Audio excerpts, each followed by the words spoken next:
Good noon everyone, मैं miss Ali and you are watching मेरे colony classes, जहां आपको सिखलाई जाती है इंग्लिश हिंदी के थ्रू, और वो भी बिल्कुल डिफरेंट वे से। आज हम बात करने वाले हैं कुछ ऐसे शब्दों की जो कि फॉरेनर्स के द्वारा बोले जाते हैं, और सिर्फ फॉरेनर्स ही नहीं बल्कि हम इंडियन भी उनके यूज़ आजकल करने लगे हैं। मॉडर्न इंग्लिश तो आप जानते हो कि काफ़ी मॉडर्न हो चुकी है, और अक्सर मूवीज़ में, सिनेमाओं में तो और ज़्यादा अंग्रेजी बोली जा रही है। और अंग्रेजी के जो इनफॉर्मल रूप है ना, वो सबसे ज़्यादा फिल्मों में बोले जाते हैं, वो सबसे ज़्यादा मूवीज़ में इस्तेमाल किए जाते हैं। तो क्यों ना आपको उन शब्दों से परिचित होना चाहिए, ताकि उनके द्वारा जब बोले जाएं इस प्रकार के शब्द तो आप बहुत ही आसानी से पहचान सको। वरना आपको लगेगा कि मैं इंग्लिश तो जानता हूं, लेकिन फिर ये बात मुझे समझ क्यों नहीं आई। इसलिए ज़माने के साथ साथ आपको भी अपडेट होना पड़ेगा, तभी आप इस ज़माने के साथ रह सकते हो, या इस दुनिया में आप अच्छे से रह सकते हो। क्योंकि इंग्लिश के बिना तो हमारा जीवन या हमें जीवन जीने की कल्पना भी हम नहीं कर सकते हैं। So English is very important for us, इसलिए हमें अंग्रेजी सीखना बहुत ही ज़रूरी है। तो किस अंग्रेजी की बात कर रहा हूँ मैं मॉडर्न इंग्लिश की बात कर रहा हूँ। अंग्रेजी तो सभी जानते हैं, हम सब जानते हैं, लेकिन गांव वाले लोग थोड़ा कम जानते हैं, वो बात अलग है। तो मैं सब की बात कर रहा हूँ कि हम इंग्लिश जानते हैं, लेकिन अगर ज़माने के साथ साथ अगर हम अपडेट होते रहें, जैसे कि अपने मोबाइल्स को हम अपडेट करते रहते हैं ताकि अच्छा फंक्शन कर सके, वो अच्छा से वो कंडक्ट कर सके, ठीक वैसे ही हमें अपडेट होना पड़ता है अंग्रेजी के शब्दों के साथ। तो ऐसे ही कुछ शब्द ले आया हूँ आज आपके बीच, जो कि आपको अपडेट कर देंगे। और जब भी ऐसे शब्द किसी दूसरे के द्वारा बोले जाएंगे तो आप बहुत ही इजीली उन शब्दों को समझ पाओगे कि आखिर उस बंदे ने क्या कहा है, और आप उसकी हिंदी बहुत अच्छे से समझ पाओगे, और यहाँ तक कि आप भी रिप्लाई कर पाओगे बहुत ही बेहतरीन तरीके से। तो देर न करते हुए शुरू करते हैं। आज के इन शब्दों को जानते हैं कि वो कौन कौन से शब्द हैं जो आज मैं ले आया हूँ आपके लिए। लगभग 11 वर्ड्स हैं। इस पर मैंने 1-2 वीडियो बनाई थी जिसमें कुछ शब्द मैंने कवर किए थे, लेकिन इसमें कुछ आपको नए शब्द भी मिल जाएंगे जो कि आपके लिए बहुत ही ज़्यादा फ्रूटफुल साबित होने वाले हैं। तो देखते हैं आज की ये वीडियो, आज का ये लेसन, और आज के इस लेसन में 11 शब्दों पर बात की जाएंगी। तो सबसे पहला शब्द हमने यहाँ पर लिखा हुआ है। शब्दों को बताने से पहले मैं आपको बता दूं कि यहाँ पे फॉर्मल वर्ड्स और इनफॉर्मल वर्ड्स, हमने सिर्फ वर्ड्स लिखा है, लेकिन इसमें कुछ हेल्पिंग वर्ब्स भी आ जाती हैं, उनकी भी हम बात करेंगे। खैर देखते हैं एग्जाम्पल को। लेट मी को इनफॉर्मल वे में लेम्मी बोला जाता है। लेकिन एक चीज़ मैं आपको बताना भूल रहा था, ये जो इनफॉर्मल शब्द होते हैं ना, इनफॉर्मल वर्ड्स, वो अपने बराबरी के लोगों के साथ यूज किए जाते हैं, अपने दोस्तों के साथ यूज़ किए जाते हैं, अपने से जो छोटे हैं उनके साथ यूज़ किए जाते हैं, या जिनसे हमारी करीबी काफ़ी ज़्यादा होती है, काफ़ी नज़दीक होती है, उनके साथ हम इनफॉर्मली बात किया करते हैं। पर आपको याद रहे कि आप ऑफिस, कार्यालय या सरकारी संस्थाओं में आप ऐसे शब्दों का इस्तेमाल न करेंगे तो ही अच्छा होगा, तभी आप सिविलाइज्ड समझे जाओगे। नहीं तो उन्हें लगेगा कि भाई आपको अंग्रेज़ी आती तो है लेकिन ढंग से नहीं आती, आपको ये पता नहीं है कि किस शब्द का यूज कहाँ करना चाहिए। सो आदरणीय लोगों के साथ, सम्मानीय लोगों के साथ कभी भी आप ऐसे शब्दों का यूज़ न करें तो ही बेहतर होगा। ये बताना मैंने ज़रूरी समझा, क्योंकि आपको लगेगा कि भाई कहीं भी इसका यूज़ कर देते हैं। अरे भाई नाम भी तो है, नाम को देखो ना, फॉर्मल औपचारिक जिसमें शिष्टाचार होती है, गुड मैनर होती है, और इनफॉर्मल यानी जिसमें गुड मैनर होती ही नहीं है, गुड मैनर नाम की चीज़ ही नहीं होती है। जैसे कि हम किसी से तुम से बात कर लेते हैं या फिर तू से बात कर लेते हैं, वही सेंस इनफॉर्मल का है। तो इस बात का ध्यान रखना होगा। लेट मी को लेम्मी कहते हैं। आप तो जानते हो ना कि लेट मी का यूज काफ़ी ज़्यादा होता है। लेट मी गो, मुझे जाने दो, लेट मी कम, है ना, मुझे आने दो, लेट हिम प्ले, उसे खेलने दो। तो वहीं पे आप इसको लेम्मी कह सकते हो, लेट मी प्ले, मुझे खेलने दो, है ना। इस प्रकार से आप बहुत सारे सेंटेंस बोल सकते हो। लेट मी इट, मुझे खाने दो, लेट मी गो, मुझे जाने दो, लेट मी स्लीप, मुझे सोने दो। ऐसे करके आप हज़ारों सेंटेंसेस को फ्रेम कर सकते हो। तो याद रहेगा ना, फॉर्मल में लेट मी को हम इनफॉर्मली लेट मी कहते हैं। नेक्स्ट है गिव मी, यानी एक वर्ब और ऑब्जेक्ट का कॉम्बिनेशन है गिव मी। कब कहते हैं? जब कोई चीज़ देना होता है, यानी मुझे दे दो कोई चीज़, इस सेंस में हम गिव मी का यूज़ करते हैं। तो अगर आपको कहना हो कि मुझे कलम दे दो, गिव मी अ पेन, लेकिन इनफॉर्मली, अगर फॉर्मली कहना होता तो हम कहते हैं गिव मी अ पेन, कुछ इस प्रकार से। तो गिव मी उसको हम इनफॉर्मली बना देते हैं, यानी उसको शॉर्ट कर देते हैं, और वो मॉडर्न इंग्लिश भी बन जाती है, और लेकिन वो इनफॉर्मल ही रहती है। ओके, नेक्स्ट वर्ड की बात करें, आउट ऑफ। जैसे कहते हैं ना, this number is out of reach, तो वहाँ पे आप कह सकते हो this number is out of reach, है ना, ये नंबर जो है पहुँच से बाहर है।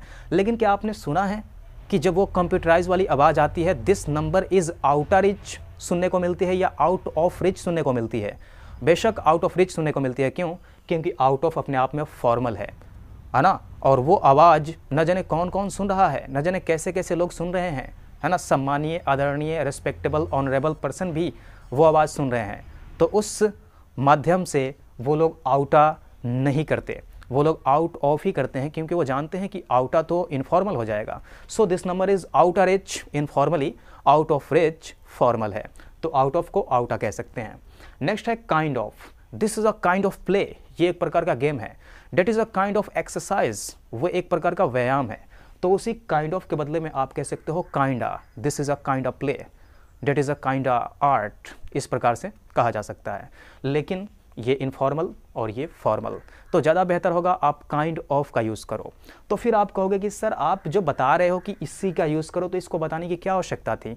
आवश्यकता इसलिए थी क्योंकि जब दूसरों के द्वारा आपसे ऐसे शब्द बोले जाएं तो आप उसे समझ पाओ, और आप जब जवाब दो ना तो फॉर्मली ही जवाब दो, ज़्यादा बेटर होगा। आप अपने आप को सिविलाइज्ड प्रूव कर पाओगे, ओके, कि मुझे भी आती है इंग्लिश, लेकिन मुझे गुड मैनर वाली इंग्लिश आती है। जिसमें गुड मैनर नहीं हो वो इंग्लिश मैं नहीं बोलता। आप अपना इंप्रेशन कुछ ऐसे जमा सकते हो। नेक्स्ट है हैज़ टू। अक्सर यूज होता है ही, शी, इट, एक नाम सिंगुलर नाउन सिंगुलर नेम के साथ हैज़ टू यूज़ होता है ना। तो आप उसे हैशटा कह सकते हो, जैसे कि ही हैज़ टू गो, उसे जाना है या उसे जाना पड़ता है, तो आप उसे इनफॉर्मली कह सकते हो ही हैज़ टू गो, इस प्रकार से। तो हैज़ टू के बदले में आप हैशटा कह सकते हो। हैव टू, जो कि इसी का कज़न है, मान लो इसी का कज़न है, I, we, you, they, plural name plural noun के साथ आता है, तो इसको आप हैवटा कह सकते हो। जैसे कि आई हैव टू गो को आप कह सकते हो आई हैव टू गो, लेकिन याद रहे अपने दोस्तों के साथ, अपने से छोटों के साथ, या जिनसे आपका रिश्ता काफ़ी करीब है उनके साथ, सम्मानीय आदरणीय लोगों के साथ आप हैवटा यूज़ ना करो तो ही अच्छा होगा, क्योंकि इसमें कोई गुड मैनर नहीं है। तो I have to go, I have to come, I have to sleep, इस प्रकार से आप बोल सकते हो। नेक्स्ट है वॉन्ट टू, जिसे काफ़ी ज़्यादा बोला जाता है वन्ना। जैसे कि आई वॉन्ट टू गो, तो आप कह सकते हो आई वांना गो, है ना। और ठीक इसी प्रकार से जब ये ही, शी, इट के साथ आता है तो वॉन्ट्स टू बन करके आता है, यानी एस आ जाता है इसमें। तो ऐसी सिचुएशन में आप कह सकते हो ही वॉन्ट्स टू कम, वह आना चाहता है, शी वॉन्ट्स टू प्ले, वह खेलना चाहती है। तो वॉन्ट्स टू के बदले में वॉन्ट्स टा, और वॉन्ट टू के बदले में वन्ना, ओके। नेक्स्ट है am is are plus not, यानी एम इज़ आर नॉट का जो कॉम्बिनेशन है, जो कॉन्ट्रैक्शन है, वो बन करके आता है एंड। और आपको किताबों में बहुत ज़्यादा ये चीज़ आजकल देखने को मिल रही है मॉडर्न में। तो जब भी आपको AINT आपको दिखे तो सब्जेक्ट के अकॉर्डिंग आप समझ लेना, अगर ये आई के साथ एंट अगर आपको मिल जाए तो आप समझ लेना कि भाई ये एम नॉट का कॉन्ट्रैक्शन है। यू के साथ, दे के साथ, इत्यादि के साथ अगर एंट आपको मिल जाए तो समझ लेना कि आर नॉट का कॉन्ट्रैक्शन है। और अगर ही, शी, इट के साथ आपको एंट मिल जाए तो आप समझ लेना कि ये फिर इज़ का कॉन्ट्रैक्शन है। तो this is a very important. अभी जितने भी शब्द बताए गए हैं लिखित रूप से, तो लिखित रूप से सबसे ज़्यादा प्रभावी अभी यही है आपको, जो बहुत परेशान कर सकता था। आप किताबों में अगर देखते तो आपको परेशानी होती कि फिर ये क्या है ना। तो am not, is not, are not के बदले में ही एंड का इस्तेमाल किया जा रहा है।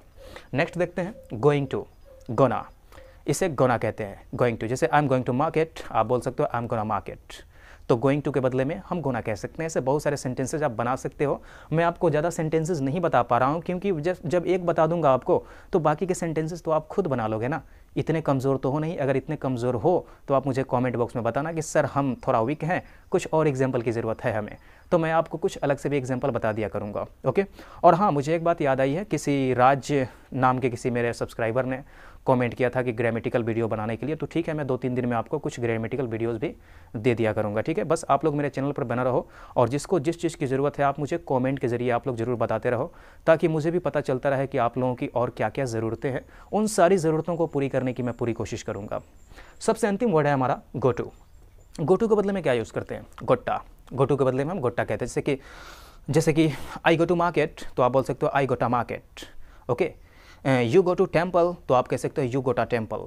तो जब कभी भी इस तरीके के शब्द आपको सुनाई पड़े तो आप रियलाइज़ करना, आप रिकॉल करना कि ये तो इनफॉर्मल वाले शब्द थे, जिनके फॉर्मल कुछ इस प्रकार हैं। और मैं फिर से आपको एक बार सजेस्ट करूँगा कि कोई इनफॉर्मली आपसे बिहेव करने दो, आप फॉर्मली ही चलना ज़्यादा बेटर होगा। और ये शब्द मैंने इसलिए आपको बता दिए ताकि आप कम से कम उसकी इनफॉर्मली भाषा को समझ करके आप अपना फॉर्मली ढंग से उसे एक्सप्रेस कर सकोगे और अपना इम्प्रेशन कुछ अलग जमा पाओगे। क्योंकि अपना इम्प्रेशन अलग जमाना बहुत ज़रूरी होता है। लोगों की नज़र में अपनी इज़्ज़त बनाना, सम्मान बनाना, अपनी वैल्यू क्रिएट करना सबसे बड़ा काम होता है, सबसे बड़ी चीज़ होती है, ओके। तो डियर स्टूडेंट्स, हम मिलेंगे नेक्स्ट वीडियो में। तब तक के लिए आप लोग वेट कर सकते हो मेरे वीडियोस के लिए, और कमेंट करना ना भूलना कि आपको और किस प्रकार की वीडियोस चाहिए। देखो भाई, मैं तो अपने मन से बनाता रहता हूँ वीडियोस, लेकिन अगर आप लोग कमेंट करते रहोगे तो मैं आपकी ज़रूरतें भी पूरी करूँगा और आपके अंदर की जो कमियाँ हैं वो भी धीरे धीरे रिमूव होती रहेंगी। अच्छी बात है ना। सो मिलते हैं नेक्स्ट वीडियो में। Take care, bye bye.